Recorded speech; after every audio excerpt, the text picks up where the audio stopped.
Mi hija inventó una historia una vez. Yo la creí, y por esa falsedad, expulsé a mi hijo del hogar.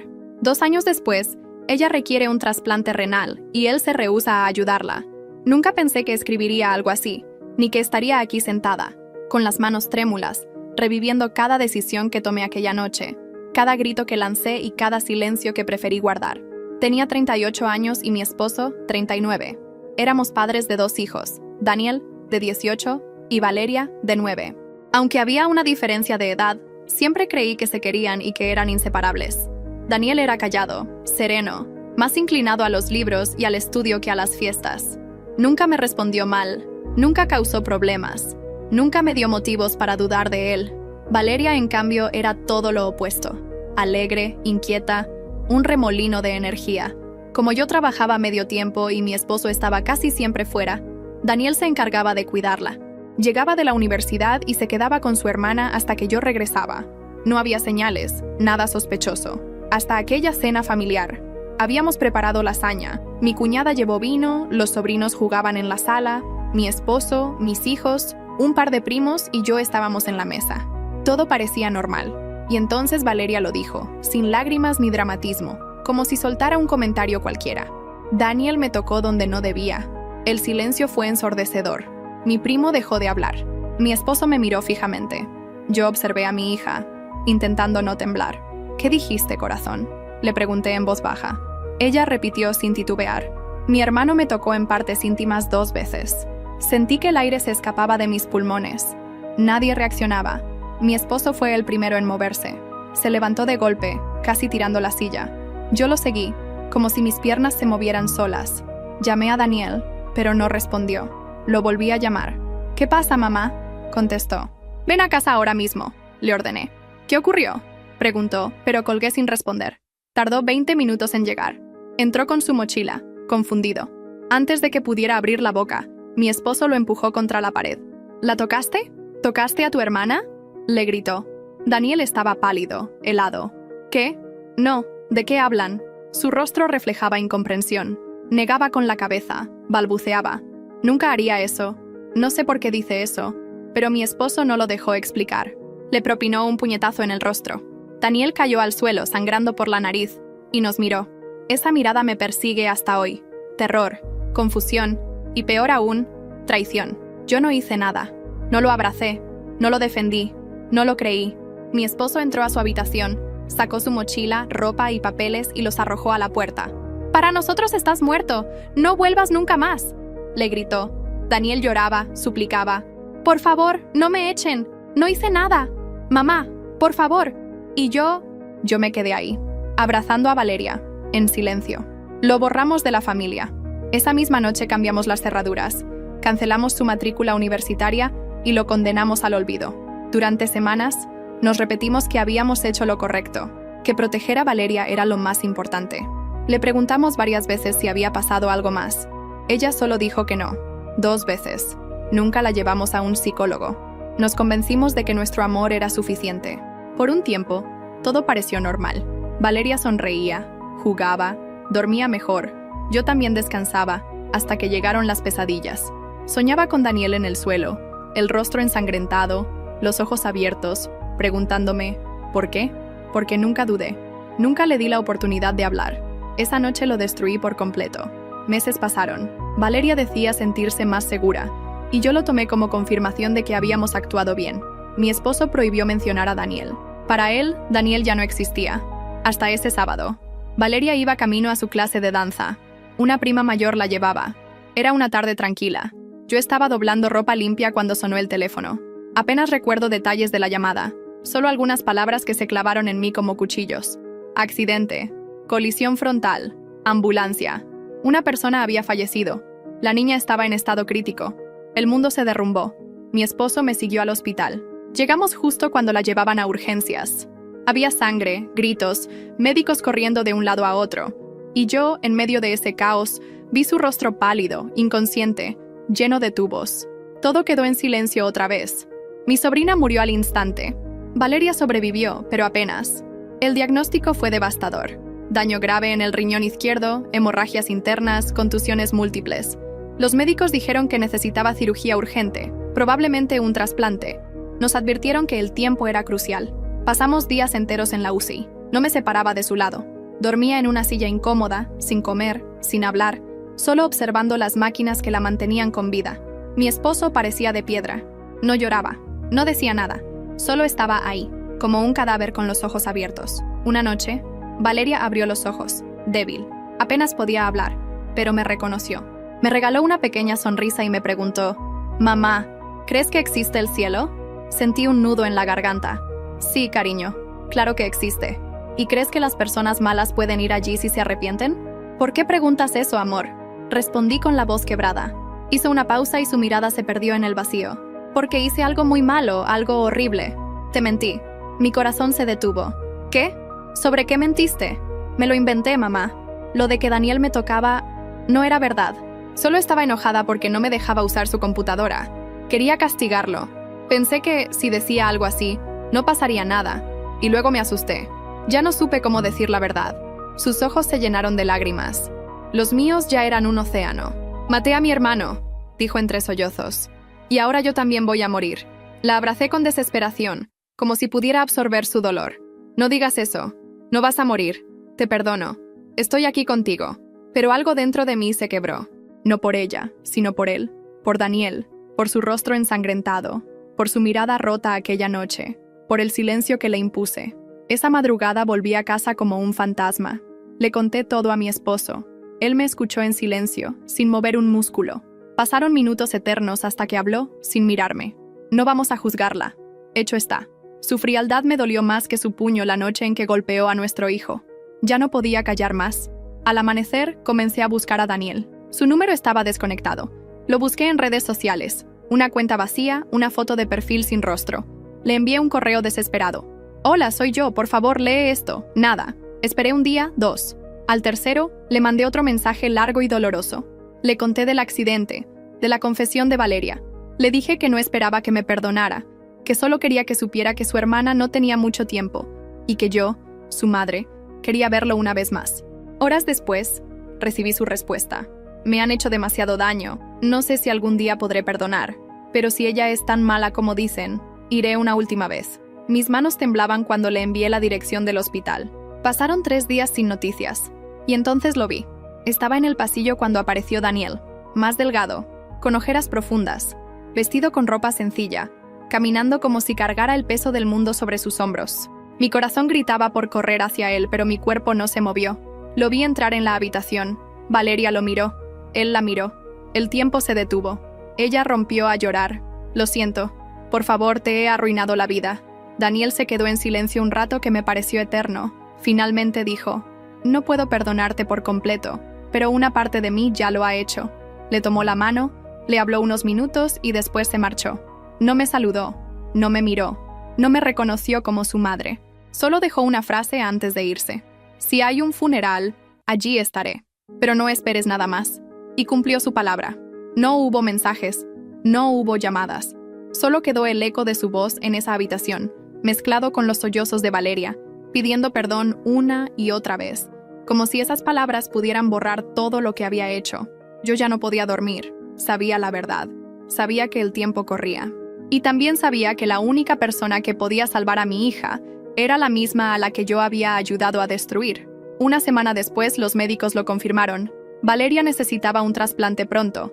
Mi esposo y yo nos hicimos las pruebas.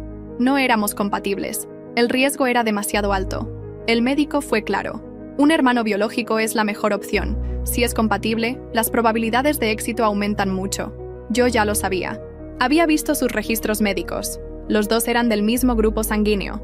Aunque no tenía derecho, lo busqué otra vez. Le escribí desde un número desconocido. «Es importante. Por favor, tenemos que hablar». Para mi sorpresa, aceptó.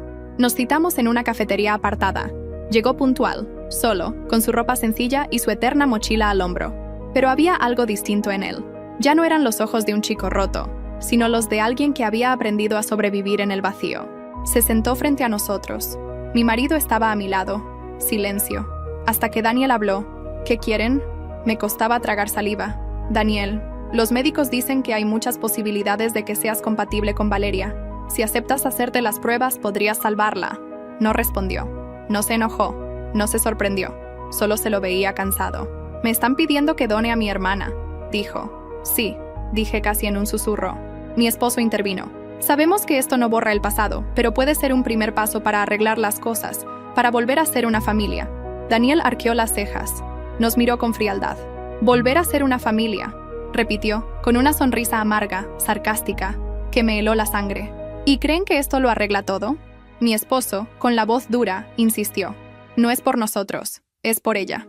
«Por ella», repitió Daniel, la misma que dijo que yo la toqué, la que me dejó tirado en la calle y no movió un dedo, la que solo pidió perdón cuando vio que podía morir. Intenté hablar. «Daniel, por favor», pero él me interrumpió con los ojos brillando de rabia contenida. «¿Sabes cuántas veces pensé en matarme? ¿Cuántas noches dormí abrazado a una mochila? ¿Cuántos días pasé sin comer porque no tenía ni una moneda? No nos hablaba a nosotros, le hablaba a sus recuerdos. Estuve a punto de lanzarme de un puente 3 veces. ¿Y sabes por qué no lo hice? Porque me dije a mí mismo, si sobrevivo a esto, voy a vivir a mi manera, sin deberle nada a nadie». Luego nos miró de frente. «Y ahora vienes a pedirme que me corten para dar una parte de mí mismo y salvarla». Mi esposo se levantó, los puños cerrados. «Tu hermana se está muriendo. ¿Es que eso no significa nada para ti?». Daniel lo miró con una mezcla de ira y lástima. «¿Sabes lo que significa para mí? Que ahora resulta que valgo algo, que ahora me necesitan, que ahora sí quieren escucharme». Yo temblaba. «Por favor, piénsalo. Si no es por ella, hazlo por ti». Para cerrar este capítulo, él negó con la cabeza, casi con desprecio. «Ese capítulo ya lo cerré hace mucho. Lo escuché la noche en que dormí en la calle con la cara llena de sangre, mientras tú celebrabas la Navidad como si yo no existiera». Y luego se marchó. No gritó, no lloró, no insultó. Simplemente se fue. Esa fue la última vez que lo vi. Esa noche no pude dormir.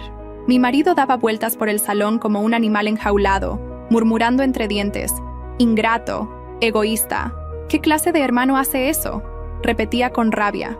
Yo lo escuchaba en silencio, pero en mi cabeza solo había una frase, martillando una y otra vez: «Ella se está muriendo y él puede salvarla».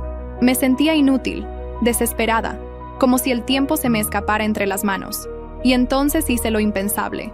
Abrí Facebook y publiqué una foto de Valeria en el hospital. Tubos, cables, sus ojos hundidos, su rostro pálido, frágil, al borde de la muerte.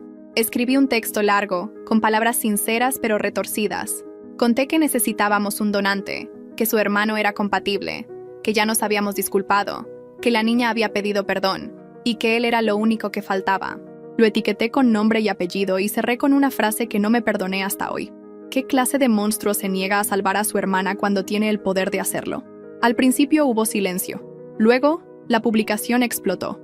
Se volvió viral. Cientos de reacciones, miles de comentarios, primero de conocidos, luego de familiares y al final, de completos desconocidos. Todos opinaban, todos señalaban, todos juzgaban. ¿En serio? ¿Va a dejar morir a una niña? ¿Es un riñón? Se puede vivir con uno solo. Después de todo lo que ella sufrió, es lo mínimo que debería hacer. Una vida por una vida, que compense el daño. Otros fueron más lejos. Un monstruo disfrazado de víctima. Cualquiera con corazón donaría sin pensarlo. Seguro que hizo lo que la niña dijo. Por eso no quiere ayudar. Esa última frase me atravesó el pecho, porque yo sabía que Daniel era inocente, pero lo había convertido otra vez en un blanco. Había soltado una turba digital contra él, solo para seguir pensando lo mismo. Si se siente presionado, tal vez diga que sí. Pasaron horas. Recargaba la publicación cada 5 minutos, esperando una señal, revisando su perfil como una loca. Hasta que, 4 horas después, respondió. No fue un comentario, ni un mensaje privado, sino un video. 5 minutos. Un parque vacío detrás de él, sentado en un banco, con ropa sencilla, el pelo revuelto y ojeras marcadas. Pero lo que más me impactó fue su expresión. No era rabia ni tristeza, sino algo que no supe reconocer. «Hola, me llamo Daniel», empezó. «Muchos me conocen por lo que mi madre publicó hoy. Algunos me conocían antes, otros solo por lo que han leído. Quiero decirles algo que nunca tuve la oportunidad de decir». Hizo una pausa, respiró hondo y continuó. «Hace 2 años, mi hermana me acusó de tocarla y, sin escucharme, sin preguntarme nada, mi familia me golpeó, me echó de casa y me lo quitó todo. Tenía 18 años y mi mundo se derrumbó. Dormía en la calle, pasaba hambre, perdí mi beca, no tenía a quién llamar. Dormía en bibliotecas, me lavaba en baños públicos, Pensé en matarme más veces de las que puedo contar. Entonces sacó una grabación de su teléfono. Era Valeria en el hospital, llorando, confesando, pidiéndole perdón. Admitía que lo había inventado todo, que lo había destruido, que no merecía su perdón. Daniel miró a la cámara. Guardé esto no por venganza, sino porque sabía que algún día alguien intentaría convertirme en el villano otra vez. Y aquí estamos. Hizo otra pausa. La voz se le quebró. No deseo que mi hermana muera, pero tampoco voy a salvar a quienes me mataron mientras aún respiraba. No les daré un pedazo de mi cuerpo como pago por su redención. No soy su segunda oportunidad. Y cerró con una frase que me desgarró el alma. No soy un monstruo. Solo aprendí a decir no. Y esta vez soy yo quien rompe el silencio. El video terminó, y yo me quedé helada, con el teléfono en la mano. Las notificaciones no paraban de llegar, pero ya no iban contra él. Ahora iban contra nosotros. ¿Qué clase de madre permite eso? Vosotros sois los monstruos. Ella mintió. Vosotros lo destrozasteis y ahora pretendéis que él lo salve. Asqueroso. Espero que carguen con esa culpa el resto de su vida. Los mensajes privados eran aún peores. Mi propia hermana me bloqueó. Mis padres me llamaron llorando, y mi cuñada me escribió para desearme, literalmente, que me pasara lo mismo. Valeria vio el video. La encontré llorando sola en su cama, con la cara hundida entre las manos. Todo el mundo me odia, dijo entre sollozos. Incluso él. No supe qué responder. Solo la abracé, aunque en el fondo no sé si lo hice por amor o por puro remordimiento. El video se volvió viral en cuestión de horas. En menos de un día, la publicación de Daniel estaba en grupos de Facebook, en Reddit, en cuentas de TikTok. Ya no era solo nuestra historia. Ahora era un espectáculo público, y todo el mundo tenía una opinión. La mayoría lo apoyaba. El perdón no obliga a sacrificarte. Un riñón jamás compensa una vida arruinada. Y muchos simplemente repetían lo que yo no podía ignorar. Se lo merecen. Isabela, que hasta ayer era vista como otra víctima en un hospital, ahora era etiquetada como manipuladora, mentirosa, falsa acusadora. Y el comentario que más me destrozó fue uno que tuve que borrar. Dejad que muera. Igual que ella casi mata a su hermano, pero ya era tarde. El daño estaba hecho. Daniel tampoco había terminado. Al día siguiente, publicó otro video. Esta vez no estaba en un parque, sino sentado frente a una mesa, con un papel en la mano. Su voz era tranquila, cansada, pero cada palabra era un golpe. He recibido muchas preguntas, y la más común es, ¿por qué no puedes simplemente perdonar? Voy a intentar explicarlo sin anestesia. Me acusaron de maltrato infantil. No hubo juicio, no hubo pruebas. Solo bastó gritar una frase en voz alta, y mi vida se acabó. Perdí mi casa, mis estudios, mi nombre. Me convertí en un paria. Nadie quería estar cerca de mí. ¿Alguna vez intentaste alquilar una habitación con el rumor de que maltratas niños? ¿Alguna vez buscaste trabajo con una mancha que no se borra, aunque sea mentira? Levantó el papel. Eran sus registros médicos. Hace un año fui tratado por ideas suicidas, depresión severa y desnutrición. La primera vez dormí debajo de un puente. Llovía. La segunda noche pensé en tragarme todas las pastillas que tenía. La tercera, alguien me escupió en la calle y me llamó abusador. No tenía a nadie a quien llamar. Dejó el documento sobre la mesa. No necesito que me entiendas. Solo necesito que me escuches. No quiero venganza. No deseo la muerte de mi hermana, pero tampoco voy a ofrecerme como mártir para la familia que me enterró en vida. Luego sacó una foto. Era él con Valeria de niña. Ambos sonreían. La mano le temblaba. La quería. Le preparaba el desayuno. Le cambiaba la ropa. La esperaba después de clases. Y cuando dijo lo que dijo, no solo destruyó mi vida, me destruyó a mí. Rompió la foto en dos. Permaneció en silencio unos segundos y remató. Mi riñón no es una moneda de redención. No soy la cura de la culpa de nadie. No voy a donarlo, y no me voy a disculpar por ello. Y terminó con una frase que dolió como un disparo. Si me buscas en el funeral, estaré al fondo. No para consolarte, sino para mirar lo que construiste y dejaste morir. Cerró la cámara. Yo vomité después de verlo. Literalmente vomité en el baño del hospital. El terror, el remordimiento, la certeza de que ya no había dónde esconderme. Cuando volví a la habitación, Valeria estaba despierta, con los ojos hinchados. Solo preguntó, ¿me odia? No supe qué decir, porque no tenía idea de cómo se sentía él. Solo sabía lo que yo había hecho y lo que se avecinaba. Los médicos confirmaron lo que ya temía. Su estado empeoraba. Quedaban pocos días. Ya no había tiempo para esperar donantes externos. Daniel seguía siendo el candidato más compatible, pero él mismo había dejado claro que no iba a donar. Esa noche mi esposo explotó. Maldito bastardo egoísta e ingrato. Que se pudra donde esté. Intenté calmarlo, pero solo gritó. ¿Y qué esperas que haga? ¿Aplaudirlo por dejar morir a su hermana? Se aisló en la cocina y terminó rompiendo un plato contra el suelo.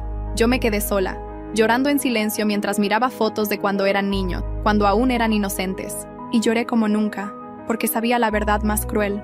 Valeria no iba a morir por falta de un riñón, sino por algo mucho peor. La negativa de una familia a escuchar, a creer y a amar sin condiciones. La habitación olía a desinfectante y a derrota. Valeria estaba inconsciente, conectada a más máquinas que a su propio cuerpo. Su piel parecía papel, frágil, casi transparente. Cada vez que una alarma sonaba, contenía la respiración, como si el ruido fuera a decidir si mi hija vivía o moría. El médico entraba, revisaba, movía algo y se iba con la misma cara de siempre.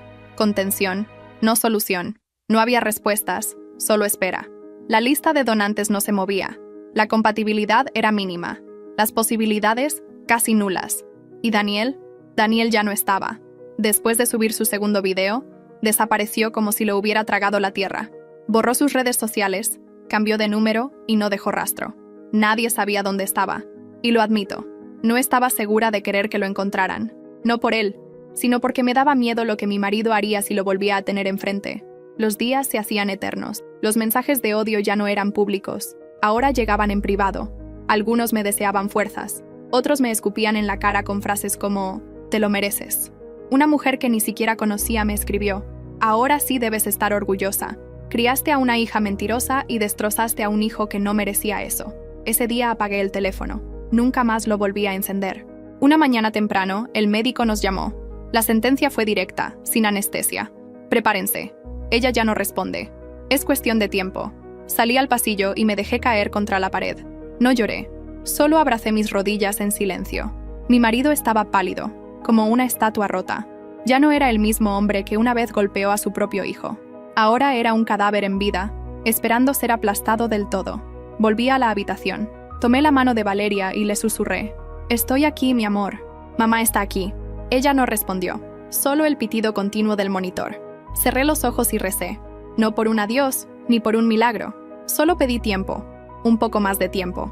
Y entonces llegó la carta, sin remitente, solo un papel doblado en 3. Era de Daniel. No me busquen. No voy a cambiar de opinión. No quiero que ella muera, pero no voy a prestarme a una obra de redención forzada. Valeria mintió, y ustedes le creyeron. Me condenaron sin juicio, y lo único que pedí fue que me escucharan. Nadie me dio ese derecho. Ahora no me pidan que entregue mi cuerpo. Ya me quitaron el alma. Creen que la muerte limpia culpas, pero yo morí hace 2 años. Su final no es culpa mía, es el eco de su origen. Espero que encuentres paz, pero no la busques en mí. No había firma, solo una foto suya, sonriendo, de años atrás, cuando todavía éramos una familia. Valeria murió una semana después. No hubo gritos ni advertencias, solo una línea recta en la pantalla. Mi marido se desplomó. Yo no grité, no lloré. La abracé hasta que me la arrancaron de los brazos. El funeral fue modesto, frío. La familia se dividió. Algunos no fueron por vergüenza, otros por odio. Nadie sabía qué decirnos. Daniel sí fue. Llegó en silencio. Se sentó al fondo. No lloró. No nos miró. No se acercó al ataúd. Se levantó, dejó una flor y se fue sin mirar atrás. Hoy escribo desde una casa muerta. Mi marido ya no habla. Pasa los días frente al televisor apagado, con el volumen en silencio. Yo camino sin rumbo entre habitaciones vacías, con la ropa de Valeria todavía doblada sobre su cama. A veces me quedo mirando su última foto, cuando aún respiraba y tenía una oportunidad, y pienso en Daniel, en sus palabras, en su mirada perdida, en lo que hicimos y en lo que no hicimos. Me repito que la muerte nunca viene sola, arrastra remordimientos y recuerdos que no se pueden enterrar. Un mensaje privado lo dejó todo aún más claro. ¡Qué madre tan loca! Lo mataste en vida y aún así esperabas que te salvara. Después de quitarle todo, ahora querías un órgano. Si yo fuera él, tampoco lo habría hecho. De hecho, estaría en la fila de gente que te escupa en la cara. Otro mensaje decía, lo dejaste sin casa, sin comida, sin apoyo, sin futuro, y esperabas que arriesgara su salud por ti. ¿En serio te preguntas por qué no quiso donar? La respuesta es simple, porque tú lo mataste primero, y un tercero fue todavía más cruel. Tu historia es lo más parecido a un asesinato a cámara lenta. Daniel murió el día en que lo echaste como basura. Tú solo estás recogiendo los pedazos de lo que tú misma rompiste. Y ahora estás llorando porque él no salvó a quien mintió. ¿No se te ocurrió que cada vez que veía a su hermana revivía el trauma, la humillación, la indignidad, la total falta de humanidad a su alrededor? Un cuarto comentario decía: la forma en que minimizas lo que hiciste es aterradora. Tu marido le pegó, y lo narras como si fuera un accidente con café. Tu hijo fue agredido, expulsado, abandonado y vilipendiado por todos, y tú lo cuentas como si fuera una anécdota incómoda. ¿Qué clase de psicópata emocional eres? El quinto comentario: lo peor es que tu hija confesó que había mentido, y tú usaste su tragedia para manipular a tu hijo otra vez. No aprendiste nada, solo cambiaste de táctica. Primero fue la culpa, luego el miedo, luego el chantaje público.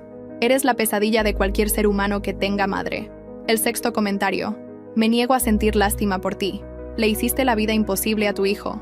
Luego intentaste pintarlo como un monstruo por no donar un maldito riñón. Lo usaste como un pedazo de carne. Y cuando él dijo que no, intentaste manipular a todo Internet. ¡Qué vergüenza! ¡Qué depravación moral! Espero que nunca encuentres paz. El séptimo comentario: Daniel es un héroe por seguir vivo después de lo que le hiciste. Él era quien merecía ayuda. Él era quien necesitaba terapia urgente. Pero tú estabas demasiado ocupada protegiendo tu ego parental como para darte cuenta de que lo destruías. Y aún hoy sigues culpándolo. Monstruoso. El octavo comentario: ¿qué esperabas? ¿Que él te diera el riñón y luego posaran todos para una foto familiar reconciliada?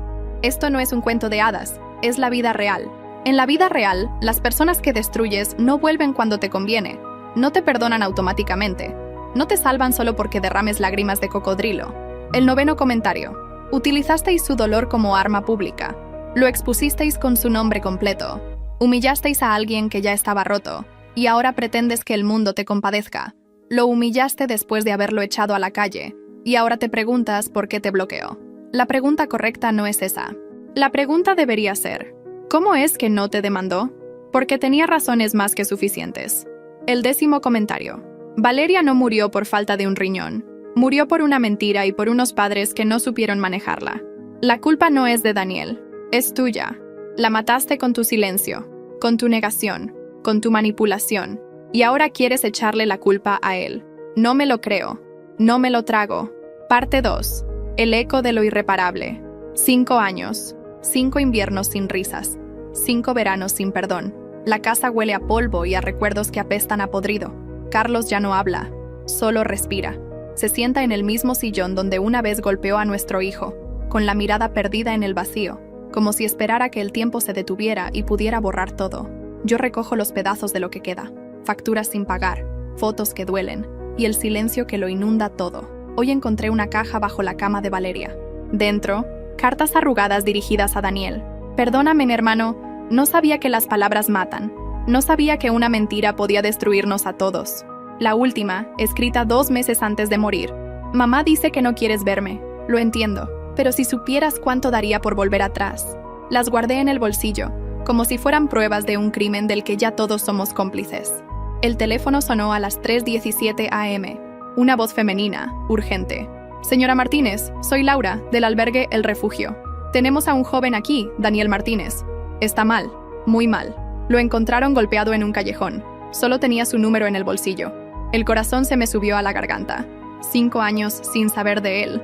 Y ahora esto. Está consciente, pero apenas. Tiene los riñones fallando. Y algo más. Una pausa. No quiere ver a nadie. Pero mencionó su nombre. El albergue olía a cloro y desesperanza. Daniel estaba en una cama de hierro, con el rostro hinchado y los nudillos sangrando. Al verme, no hubo sorpresa, ni rabia, solo indiferencia. Salga, dijo, con una voz que ya no reconocía. No me moví. Daniel, ¿viniste a rematar el trabajo? Sus ojos, antes llenos de vida, ahora eran 2 pozos vacíos. Ahórrate el discurso. No hay perdón que valga. El médico me apartó. Su función renal está al 15%. Necesita diálisis ya. Y un trasplante. Carlos llegó 2 horas después, con el rostro demacrado y las manos temblorosas. Se quedó en la puerta, como si no se atreviera a entrar. Hijo, no me llames así, escupió Daniel. Perdí el derecho a tener padres hace 5 años. El hospital era un laberinto de luces frías y susurros. Daniel se negaba a hablar, a comer, a vivir, hasta que una noche, mientras el suero goteaba en su brazo, murmuró: ¿sabes lo peor? Que a veces extraño el día en que me echasteis. Al menos entonces aún tenía esperanza. Las palabras me atravesaron como cuchillos. Daniel, por favor, déjanos ayudarte. ¿Ayudarme? Se rió, amargo. Ya me ayudasteis bastante. El nefrólogo fue claro. Sin un trasplante, no durará más de 6 meses. Carlos se derrumbó en una silla. Dios mío, Dios no tuvo nada que ver, interrumpió Daniel. Esto es obra vuestra. Al tercer día, un anuncio en el periódico. Donante de riñón, compatibilidad inmediata. Un número de teléfono. No pregunté, no pensé, solo llamé. Un hombre llamado Ricardo apareció al día siguiente, con un traje caro y una sonrisa que no llegaba a los ojos. Soy el donante, mintió, mirando a Daniel. Todo está listo. Firmé los papeles con las manos temblorosas. Vendí la casa, el coche, hasta el anillo de bodas de mi abuela. Todo por un riñón que nunca podríamos darle. La cirugía fue un éxito. Daniel sobrevivió, pero cuando despertó y supo la verdad, me miró con un odio que heló la sangre. Prefiero morir antes que aceptar esto. Una semana después se fue, sin despedirse, sin mirar atrás. Solo dejó una nota en la mesilla. No quiero vuestra lástima, ni vuestro dinero, ni vuestras mentiras. Si esto es vivir, prefiero seguir muerto en vida. Adiós. Para siempre. Carlos lloró. Yo solo sentí un vacío tan grande que amenazaba con tragarme. Ahora la casa está en venta. Carlos se mudó con su hermana. Yo paso los días mirando por la ventana, esperando no sé qué. Quizás que el tiempo se detenga. Quizás que el dolor, por fin, me mate. Hoy llegó otra carta. Sin remitente. Dentro, una foto de Daniel, sonriendo junto al mar, y una frase. A veces, lo único que queda es aprender a vivir con el peso de lo que hicimos. Pero eso no significa que os perdone. No sé si fue él quien la envió. No importa. Lo perdimos todo. Y lo peor es que fue por nuestra propia mano.